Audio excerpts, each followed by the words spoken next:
Hello there, ladies and gentlemen. This is Pav Bamber here for PSP Sports. For PSP Sports, we've also got Shane Watson here from PSP Sports as well. And on the line with us, we've got hard-hitting heavyweight Amir Mansour. Amir, thank you so much for talking to PSP Sports. How are you, Amir? What's up, man? I'm good. Good to hear. Good to hear. I believe Shane's got the first question for you, Amir. Here he is. Obviously, in your last fight, you knocked down Dominic Breazeale, and you were obviously winning the fight until you sustained a bad injury, which I believe was a broken jaw. How are you today after the injury, and how long are you going to be out of boxing for? Oh, I'm already cleared to fight again. You know what I'm saying? I'm good, man. You know, it's disappointing. It wasn't a broken jaw. It was, I messed around and I had a upper mouthpiece and lacerated my tongue real bad, man. Like 38 stitches all together in my tongue. Had to get it operated on. I had a fracture, though, up on my cheek. I was in a car accident like 2 weeks earlier. Wow. 2 weeks before the fight, and hit my face pretty hard, and it was like a little fracture, and that, you know, once I got hit in it, that gave me problems. But my biggest problem was my tongue, man, was just so ripped up and swelled up, man, so big I couldn't really breathe. And it happened like in the second round. You know, he caught me with a nice shot, I think, in the fifth round, but that shit, it didn't bother me or nothing. Yeah.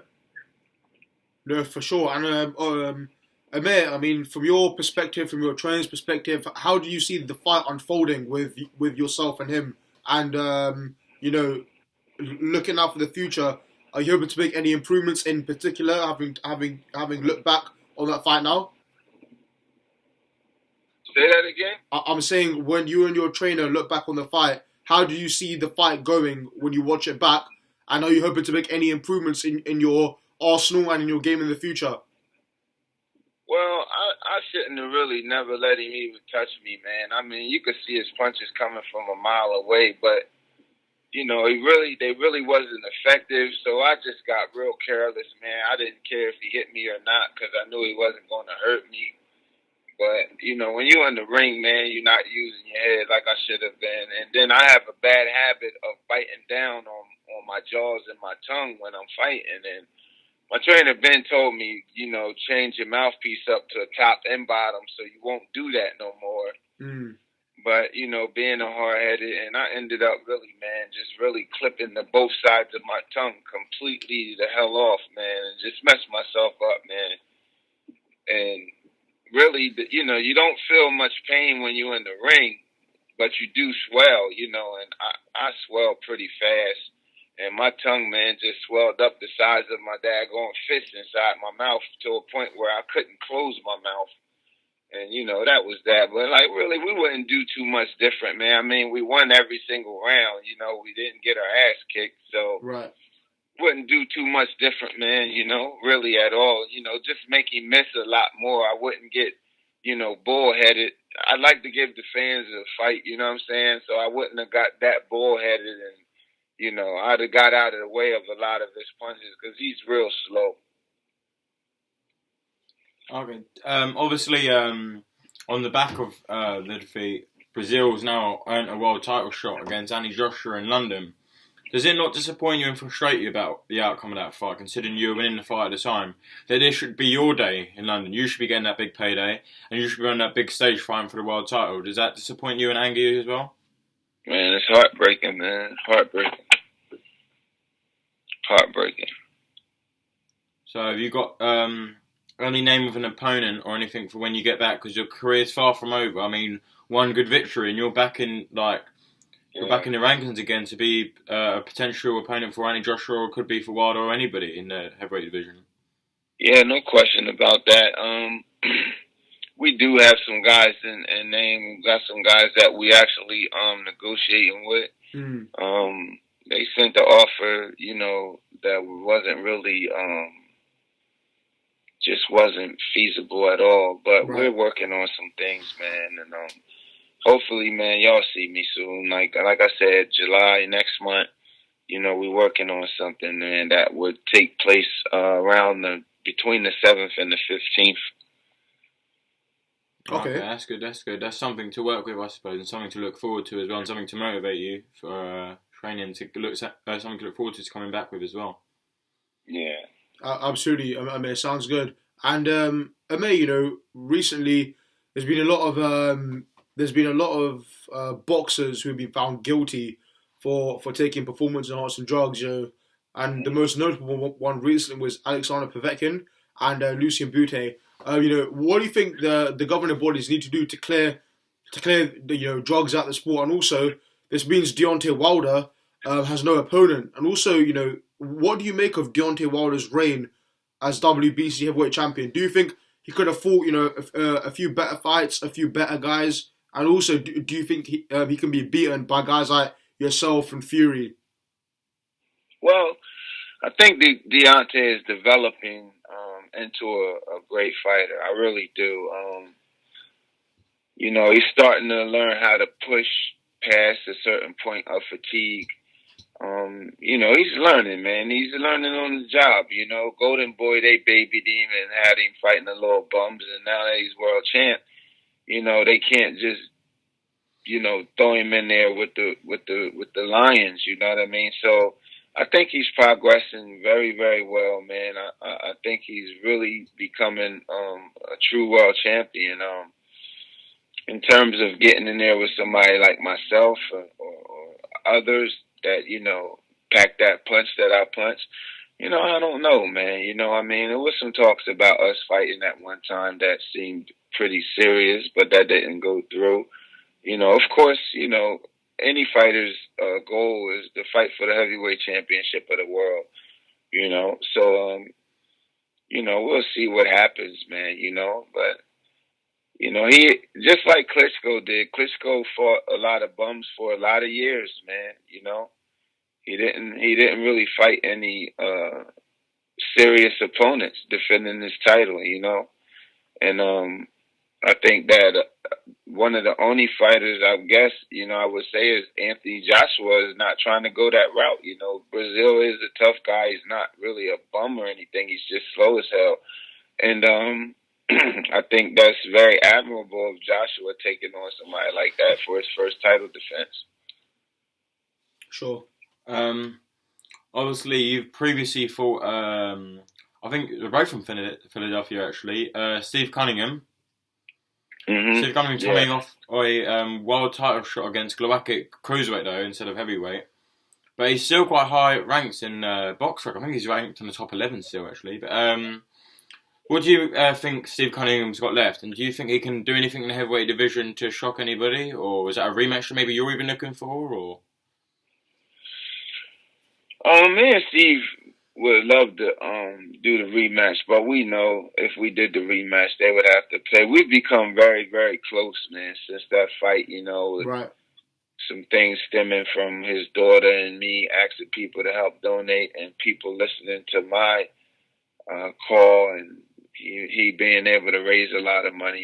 He credits me with a lot of, credits my post-interview with being one of the main reasons that catapulted his family to go somewhere where his daughter could have that successful surgery that saved her life. Sure. So we've become really close through that. So we're not really looking for that rematch, man. Steve and I, we're not really looking for that. He's trying to go on and recapture the cruiserweight title, man. And I'm trying to go on and get in front of, one of these guys with the heavyweight championship. Absolutely. That's a good. That sounds good to me. To be fair, Amir, in general, you hear promoters and managers saying to their fighters that they've got like a 5 or 6 fight plan in place for them to become world champion or in a mandatory position. What's your plan now for the next 12 to 18 months in terms of the amount of fights you're hoping to have, the level of opposition, and when can you see yourself in that number 1 mandatory slot for Fury, Wilder, or Joshua? Well, we feel like, a nice win. I mean, we know that, the fight with Breazeale, dumb shit that happened in the ring that cost us the fight. We really didn't lose the fight by getting outboxed or outclassed or beat up, you know what I mean? So, and we feel like, you know, 1 or 2 fights at the most, you know what I mean? We win those, then we right back where we need to be, where somebody gonna have to fight us for the heavyweight championship of the world. In a perfect world, that's how it will go, you know. But man, I done won the NABO title. They say once you win that, you're gonna get a title shot. I didn't get it. I won the NABA title. Once you win that, you know what I mean? I won the IBF USBA title. You win this, give you the title shot. You know what I mean? Yeah. And so, you know, it's just an on and ongoing struggle, man. And, you know, as a fighter, you got to love this stuff, man. You got to love this sport, man. And you just got to keep praying and hoping that, you know, you keep winning and sooner or later, man, they see you, man. Sure. No, absolutely, man. Absolutely. Keep going. Obviously, you've got Dominic Breazeale against Andy Joshua coming up this month, actually, 25th of June. What do you believe the outcome of that fight is, and how much of a chance do you give Breazeale in this fight? 0, man. Really 0. Anthony Joshua, I think he's the real deal. I think he's one of the best heavyweights to come out of that era of his class of amateur guys that came up with him. I think he's one of the best heavyweights to come out of his era. I think I just think he's the real deal, man. I like everything about Anthony Joshua, man. And he's humble, you know. He's humble, so he's going to keep learning. When you arrogant like the guy he just beat for the title, when you arrogant Martin. Like that, yeah, start calling yourself God and all this crazy mess. You know, you humble yourself, God will exalt you. You exalt yourself, he's going to humble you.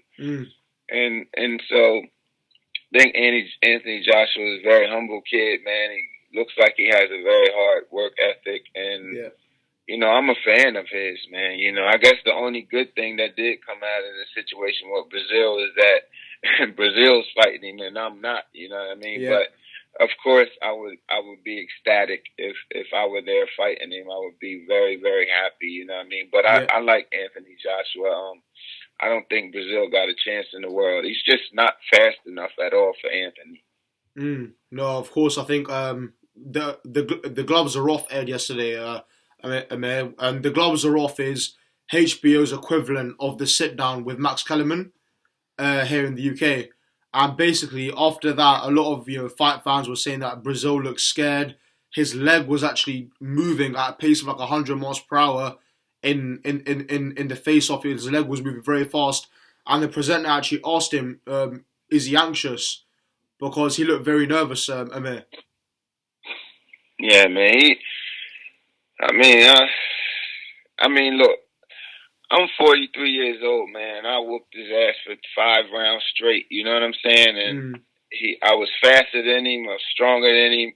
You know what I'm saying? He got lucky, man. Like 1 in 1,000 chances of something happened, and he got that lucky, man. And so, you know, but my hat's off to him, man. You know, at the end of the day, his hands was raised. So, you know, as a man and as a fan of this sport, you know, my hat's off to him. And I wish him the best. You know, I don't do no hating on nobody or anything like that. Like, I really wish the guy the best.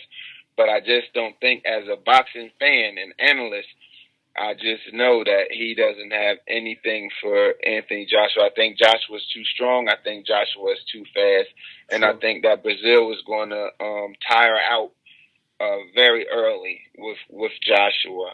After about the 3rd or 4th round, I think Joshua will start taking off on him and really landing some hard, heavy shots. And I don't think Breazeale is going to stand up to that. Okay.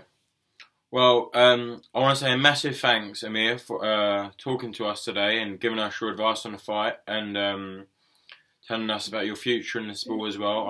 I wish you the best of luck in your recovery. And as soon as you get your fight announced and you're in training camp, hopefully we'll be able to speak to you again sometime. Yeah, well, we're in camp now, man. We actually in camp now. You know what I mean? Like I said, like it's looking, I mean, you know, sometimes they say, hey, you can't say nothing yet. They don't want you to announce it until they do, man. But I think you guys will see me next month, man, on one of these networks. Good to hear. Amir, sorry, but before you go, what do you make of the Tyson Fury-Vladimir Klitschko rematch?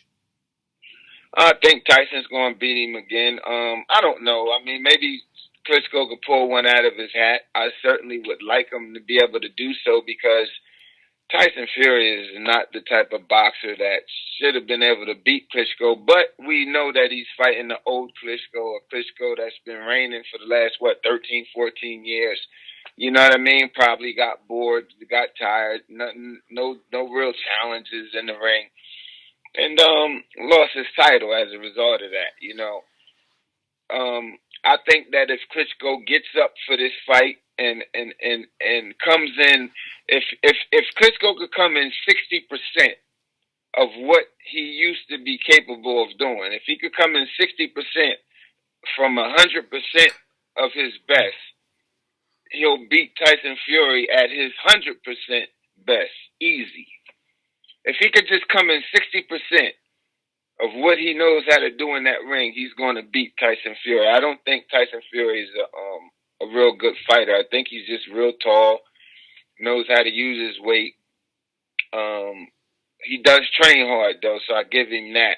But as far as, him beating Klitschko, I mean, we know that it was inevitable for Klitschko to continue his reign, man. I mean, the guy's been around for a long time. He was fighting with Mike Tyson and Holyfield and Larry Holmes and all of them was fighting, man. You know what I'm saying? He's still rumbling with us guys. So, you got to take your hat off to the guy, man. But, nobody stays on top of this boxing mountain for too long, man. Somebody going to get you sooner or later when the whole world's vying for you. So, I would like to see Klitschko get his title back. But then again, maybe it's time for a new king to stand up and let Tyson Fury do his thing. Because one thing Tyson Fury can do is entertain. Yeah. I think he can sing his ass off, to be honest with you. Like, he really got a real voice, man. he can sing for sure. Sing. And he's a character that we need for boxing. I think he's sometimes a little too disrespectful, It's a line, you know what I mean? This ain't the WWF. It's a line that you just don't cross. But I like them both, man. But as far as him losing to Klitschko, I don't know if Klitschko can, get up for it again. You know what I mean? He's old, man. His body's wore down. But if he could come in 60% of what he's capable of doing, he'll beat Tyson Fury hands down. Y'all heard it from me, Amir Mansour first. Okay. Fair enough. Well, it's been great talking to you, Amir. All right, man. Y'all take care, man. Anytime, man. Hit me up, man. Yeah, we wish you the best of your recovery, and it's good to hear the camp's going well so far. I hope camp continues to go well and injury-free. And as soon as you got your opponent announced, we'd like to speak to you, because then obviously there's a lot more to speak about, like who you're going to fight and what the dynamics of the fight are and stuff like that as well. But I wish you the best of luck, and we really appreciate you speaking to us today. All right, man. No problem. Peace, y'all. Thanks a lot, man. All the best. Take care. Bye-bye. Bye. Bye-bye.